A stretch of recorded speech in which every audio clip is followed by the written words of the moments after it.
50 strangers are partying in my lake right now. Yeah, you heard that right, my lake, because the HOA, Karen, who runs our neighborhood, literally gifted my private property to her unemployed cousin for a rave, then had the nerve to call 911 on me when I protested. You ever get that feeling where you know someone just crossed a line so bad something deep inside you snaps? Well, her little power trip triggered something in me I didn't even know existed, and in the next 12 hours, I was about to turn her entire kingdom upside down. By sunrise, the HOA would be toast. Karen would be wishing she'd never picked up that clipboard, and you won't believe where she ended up. This is how one night flipped our neighborhood so hard we're probably a cautionary tale on some HOA lawyer's PowerPoint by now. Buckle up, because this is the craziest takedown you'll ever hear. Where are you watching from, by the way? Because Peaceful Meadows, yeah, that's what they called this place, when it got started in 2015, but peace is the last thing you'll find here. See, Beverly Higgins, our HOA president and the main investor in this whole development, anointed herself queen from day one. And for 5 years, no one dared challenge her. She knew every secret, controlled every fine, had her claws in every committee. She was untouchable, or so she thought. I'd just inherited my parents' old ranch about 3 months back, a gorgeous spread with a private lake that had been in our family since 1987. The deed clear as day. Every inch of that land, including the lake, belonged to me and nobody else. But Beverly, she had other ideas about what ownership meant. Red flags started flapping the minute I moved in. 48 hours later, there she was at my door, clipboard, fake grin. Welcome to Peaceful Meadows, that's quite a lake, you got the HOA, we'll take good care of it. The way she looked at that water, you'd think she was eyeballing a winning lottery ticket. Next thing I know, I'm getting little suggestions: trim the oaks, install lights, maybe share your pretty view with the community.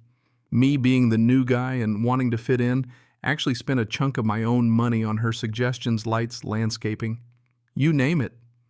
Old Mr. Johnson, the 70-year-old vet next door, tried to warn me. Son, watch your back. Last month she fined me $500 because my Buick was supposedly 2 inches over the parking line.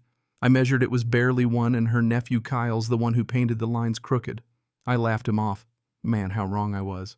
Everything blew up last week when Kyle, the infamous cousin, showed up.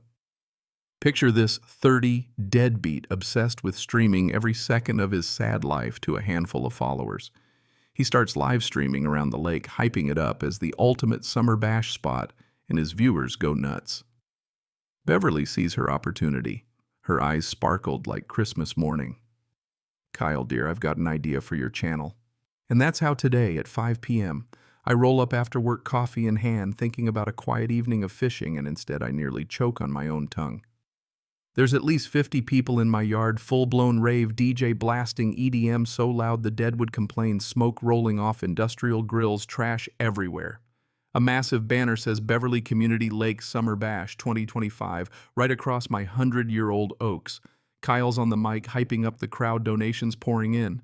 Thanks to my amazing cousin Beverly, we're throwing the party of the century. Let's hit $10,000 people. Chat's exploding. Best stream ever, free pool party. Let's go. Some folks even asking, is this legal? But those voices vanish under the noise. Then Kyle spots me, camera zooms right in. Yo, chat, angry boomer at 12 o'clock. Suddenly I'm the entertainment, the final insult. Someone welded a sign to my tree. Conduct evacuate property, managed by Beverly Higgins. Trespassers will be prosecuted. I lose it. Everyone needs to leave. This is private property. I'm waving the deed, but Kyle just turns my outrage into a sideshow. Should we call security on the party pooper chat? Some college kid sneers. Nah, bro, this is community property now. Check the HOA email. He actually flashes his phone some fake announcement declaring my lake community use.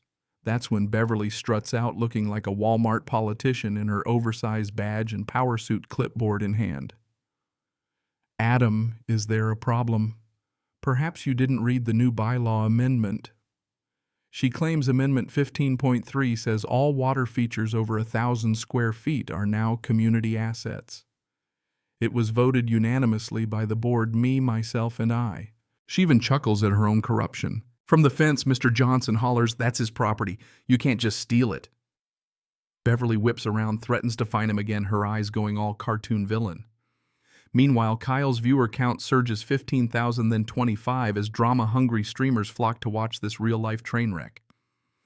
Suddenly, someone donates $500 to Kyle's stream with the message, "Call the cops on this loser." Beverly grins, whips out her phone, and dials 911, makes sure the camera catches every melodramatic moment. 911, what's your emergency? This is Beverly Higgins, HOA president. There's a violent, intoxicated man threatening my young cousin and 70 innocent community members at our lake. She paints me as some kind of maniac. He's waving papers, screaming, might have a weapon, please hurry. The lies roll off her tongue like she's auditioning for a reality show. Within minutes, 2 cruisers roll up, music stops, phones go up. Officers Davis and Smith take in the scene. Beverly sprints to them, spins her sob story. Kyle tries to play along but looks more bored than scared. I keep my cool hand over my property papers, explain everything. Beverly waves her amended bylaws around like the Bible at a tent revival. For 2 agonizing minutes, Officer Smith checks my paperwork in his car. The tension is unreal. Kyle's chat is betting on who gets arrested. People are whispering. Plot twist incoming. Finally, Officer Smith steps out, looks Beverly dead in the eye. Ma'am, this property's been owned by the Williams family since 1987. This is not HOA property, and you have no authority here. The silence is electric, then Kyle's chat explodes, donations flooding in for Adam Gang, rise up justice memes everywhere. Officer Davis turns to Beverly. Ma'am, filing a false 911 report is a $500 fine at minimum, and you could face misdemeanor charges for false reporting. Beverly's face cycles through every color in the rage rainbow. But I'm the HOA president, she sputters, like that makes her the Queen of England.